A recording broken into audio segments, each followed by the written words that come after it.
விஷ்ணுவே தோப்பு கரணம் போட்டார்னு சொன்னா நம்புவீங்களா? அதுக்கு ஒரு பெரிய காரணம் இருக்கு.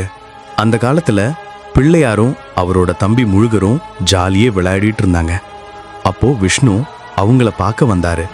பசங்க இப்படி சந்தோஷமா விளையாடுறத பார்த்த விஷ்ணு அவங்களுக்கு ஒரு விளையாட்டு காட்டலான்னு நினைச்சார். தன்னோட சுதர்சன சக்கரத்தை எடுத்து அவங்க முன்னாடி சுத்த விட்டார். இப்போ என்ன பண்ணுவாங்கன்னு பார்க்கலான்னு யோசிச்சார். அதை பார்த்த பிள்ளையார் சுதர்சன சக்கரத்தை லபக்குன்னு வாயில போட்டுக்கிட்டார். விஷ்ணு, பார்வதி, சிவன்னு எல்லாரும் அதிர்ச்சி ஆகிட்டாங்க. வாயில போட்டதும் ஆட்டம் ஆரம்பம்னு சொல்லாம சொல்லி ஆட்டம் காட்டினார் பிள்ளையார். விஷ்ணுவும் சிவனும் எவ்வளவோ கெஞ்சியும் பிள்ளையார் வாயை திறக்கவே இல்லை. அப்போ விஷ்ணு ஒரு ஐடியா பண்ணார். தன்னோட 2 காதுகளையும் பிடிச்சுக்கிட்டு உட்காந்து எழுந்தார். அதாவது தோப்பு கரணம் போட்டார். அதை பார்த்த பிள்ளையார் வாய் விட்டு சிரிச்சிட்டார். அந்த நேரம் பார்த்து சுதர்சன சக்கரமும் வெளியே வந்து விழுந்துச்சு. விஷ்ணுவும் வேகமா அதை எடுத்துக்கிட்டார்.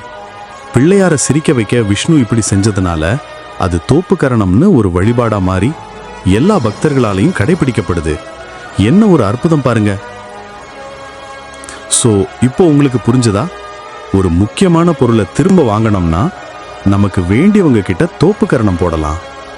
இந்த மாதிரி நிறைய சுவாரஸ்யமான விஷயங்களை தெரிஞ்சுக்க நம்ம சேனலை ஒரு லைக் போட்டு சப்ஸ்கிரைப் பண்ணுங்க. நன்றி.